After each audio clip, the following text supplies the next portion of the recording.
Hello welcome back. അപ്പോൾ ഞാനിന്ന് വന്നിട്ടുള്ളതൊരു തക്കാളി ചോറിൻ്റെ റെസിപ്പി ആയിട്ടാണ്. നമുക്ക് ചിക്കനും മീനും ഒന്നും ഇല്ലെങ്കിലും നല്ല ടേസ്റ്റി ആയിട്ട് കഴിക്കാൻ പറ്റിയൊരു റൈസാണിത്. അപ്പോൾ നമുക്ക് എളുപ്പത്തിൽ തന്നെ ചെയ്തെടുക്കാനും പറ്റും. വളരെ ചുരുങ്ങിയ ഇൻഗ്രീഡിയൻസ് വെച്ച് ചെയ്തെടുക്കാൻ പറ്റിയൊരു അടിപൊളി റെസിപ്പിയാണിത്. അപ്പോൾ എല്ലാവരും ഒന്ന് ട്രൈ ചെയ്ത് നോക്കാം. അപ്പോൾ ഞാൻ ഇതിനു വേണ്ടി എടുത്തിട്ടുള്ളത് നമ്മുടെ കുറുവ അരിയാണ്. അപ്പോൾ സാധാരണ പുഴുങ്ങലരി, സാധാരണ ചോറ് വെക്കുന്ന അരിയാണിത്.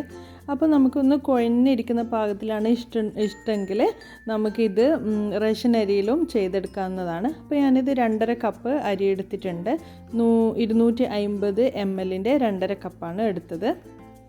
അപ്പോൾ അതിനു വേണ്ടി ഞാൻ 4 തക്കാളി മീഡിയം സൈസ് തക്കാളിയും 3 സവാളയാണ് എടുത്തത്. അതുപോലെ ഒരു കുടം മുഴുവനായിട്ട് വേണ്ട, പകുതി മാത്രം വെളുത്തുള്ളി, ഒരു കഷ്ണം ഇഞ്ചി, കുറച്ച് കറിവേപ്പില, മല്ലിയില, എരിവിനനുസരിച്ചുള്ള പച്ചമുളക് ഒരു 8 എണ്ണം. അപ്പോൾ പച്ചമുളകും വെളുത്തുള്ളി ഇഞ്ചി ഒന്ന് പേസ്റ്റാക്കി എടുക്കാം. അപ്പോൾ ഞാനിത് ഉണ്ടാക്കാൻ വേണ്ടിയിട്ട് കുക്കറാണ് എടുക്കുന്നത്. അപ്പോൾ കുക്കറിലെല്ലാം ചെയ്യുന്നുണ്ടെങ്കിൽ ആവി പുറത്ത് പോവാത്ത രീതിയിലുള്ള പാത്രത്തിൽ ചെയ്തെടുക്കാൻ നോക്കാം. അപ്പോൾ കുക്കറിലാണെങ്കിൽ വെള്ളത്തിൻ്റെ അളവും കുക്കറിലും പാത്രത്തിലും വെള്ളത്തിൻ്റെ അളവും മാറ്റം വരും. കുക്കറൊന്ന് നന്നായി ചൂടായി തുടങ്ങുമ്പോൾ 2 ടീസ്പൂണ് ഗീയും പിന്നെ 4 ടീസ്പൂണോളം ഓയിലും ചേർത്ത് കൊടുക്കുന്നുണ്ട്. അപ്പോൾ ഈ ഒരു ഗീയുടെയും ഓയിലിൻ്റെയൊക്കെ അളവ് നിങ്ങളുടെ ഇഷ്ടത്തിനനുസരിച്ച് കൂട്ടുകയും കുറയ്ക്കുകയൊക്കെ ചെയ്യാം. അപ്പോൾ ഞാൻ ഈ ഒരു അളവിലാണ് ചേർക്കുന്നത്. ഇതൊന്ന് ചൂടായി വരുമ്പോൾ നമുക്കൊരു 2 പീസ് പട്ടയും പിന്നെ ഒരു 8-9 ഗ്രാമ്പു, 5 ഏലക്ക ഒന്ന് ചതച്ചതും കൂടി ചേർത്ത് കൊടുക്കണം.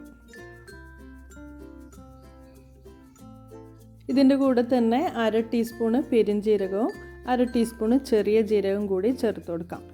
അപ്പോൾ ഈ ജീരകം ഒന്ന് പൊട്ടിത്തുടങ്ങുമ്പോൾ തന്നെ നമുക്ക് സവാള ചേർക്കണം. സവാള വളരെ ചെറുതായിട്ട് കുഞ്ഞായിട്ട് അരിഞ്ഞതാണ്. ചോപ്പ് ചെയ്തെടുക്കുന്നുണ്ടെങ്കിൽ അങ്ങനെയും ചെയ്തെടുക്കാം.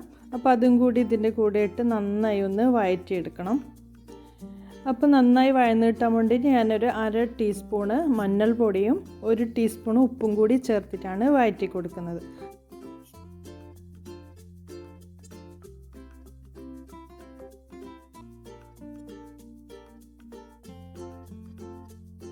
സവാള നന്നായി വഴന്ന് വന്നിട്ടുണ്ട്. ഇനി നമുക്കിതിലേക്ക് തക്കാളിയും കൂടി ചേർത്ത് കൊടുക്കാം.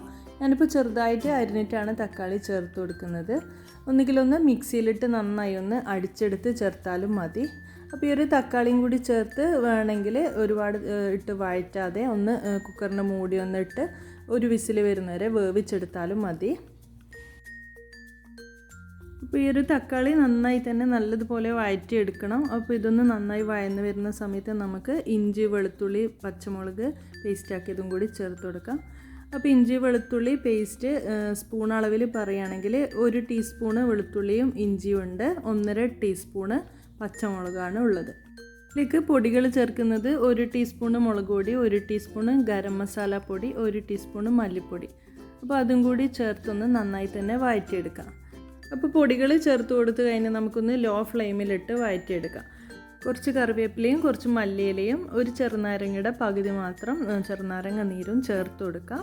അപ്പോൾ ഇതിലേക്ക് ഇനി വെള്ളം ഒഴിച്ചു കൊടുക്കണം. അപ്പോൾ 1 ഗ്ലാസ് അരിക്ക് ഞാൻ 2 ഗ്ലാസ് എന്ന അളവിലാണ് വെള്ളം എടുത്തിട്ടുള്ളത്. സാധാരണ പച്ചവെള്ളമാണ് ഒഴിച്ചു കൊടുക്കുന്നത്. അപ്പോൾ ഇത് നിങ്ങൾക്ക് തിളപ്പിച്ചിട്ട് വേണമെങ്കിൽ ഒഴിച്ചു കൊടുക്കാം. അപ്പോൾ ഇത് ഒഴിച്ചതിന് ശേഷം നന്നായി ഒന്ന് തിളച്ചതിന് ശേഷം മാത്രം നമുക്ക് അരി ഇട്ട് കൊടുക്കാം.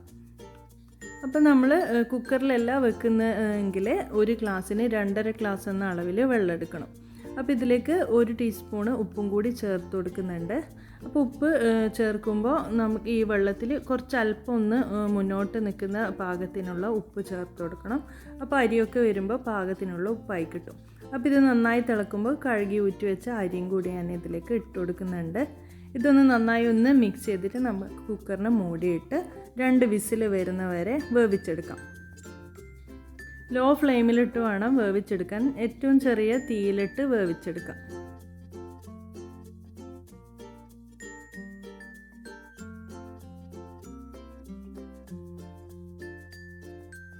അപ്പോൾ ഈ ഒരു ചോറ് വേവുന്ന സമയം കൊണ്ട് ഒരു കുഞ്ഞു സലാഡും കൂടി നമുക്ക് തയ്യാറാക്കി എടുക്കാം.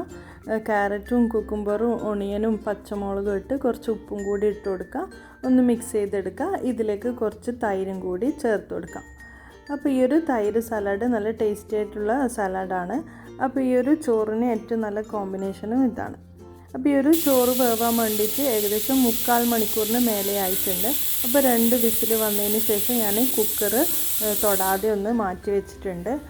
ഇതിൽ തന്നെ പ്രഷർ പോകുന്നത് വരെ ഒരു അരമണിക്കൂറെങ്കിലും ഒന്ന് തൊടാതെ മാറ്റി വെക്കണം. അപ്പോൾ അരമണിക്കൂറിന് ശേഷം പ്രഷറൊക്കെ പോയിട്ട് മാത്രം തുറന്ന് നോക്കാം. ഈ ഒരു ദമ്മിൽ കിടന്ന് ബാക്കി ഒന്ന് വെന്ത് കിട്ടണം. അപ്പോൾ അരമണിക്കൂറിന് ശേഷം നോക്കുമ്പോൾ പ്രഷറൊക്കെ താനേ പോയിട്ടുണ്ട്. അപ്പോൾ ഇതാ തുറന്ന് നോക്കുമ്പോൾ ഈ ഒരു പാകത്തിനാണ് ഉള്ളത്. ഇനിയിപ്പോൾ ഇത് നമുക്കൊന്ന് മൊത്തത്തിലൊന്ന് ഇളക്കി ഇട്ട് കൊടുക്കാം.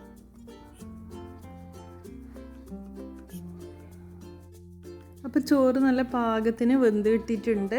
അതുപോലെ അധികം കുഴയാതെ എന്നാലോ അല്പം ഇങ്ങനെ കുഴഞ്ഞിരിക്കുന്ന പാകത്തിൽ ആയി കിട്ടിയിട്ടുണ്ട്. ഉപ്പൊക്കെ 2 ടീസ്പൂൺ ഉപ്പാണ് ഇട്ടത്. അതും കണക്കിൻ്റെ അളവാണ്. അപ്പോൾ നമ്മൾ ചോറ് റെഡി ആയിട്ടുണ്ട്. മീനും ചിക്കനും ഒന്നും ഇല്ലാതെ തന്നെ നമുക്ക് ഒരു ടേസ്റ്റി ആയിട്ടുള്ള ചോറ് ഉണ്ടാക്കാൻ പറ്റുകയെന്നുണ്ടെങ്കിൽ നല്ലതല്ലേ.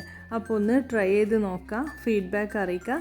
ഇതുപോലെ നമ്മൾ സാധാരണ ചോറ് വയ്ക്കുന്ന അരിയിൽ ഇതുപോലുള്ള മസാല ചോറുകളൊക്കെ ഉണ്ടാക്കി കഴിക്കാൻ ഇഷ്ടപ്പെടുന്നവർക്ക് എന്തായാലും ഇഷ്ടപ്പെടുന്ന ഒരു റൈസ് തന്നെയാണിത്. അപ്പോൾ എന്തായാലും ഒന്ന് ഉണ്ടാക്കി നോക്കി ഫീഡ്ബാക്ക് അറിയിക്കാം. അപ്പോൾ അടുത്ത് നല്ലൊരു വീഡിയോയുമായി കാണുന്നവരേക്കും ബൈ.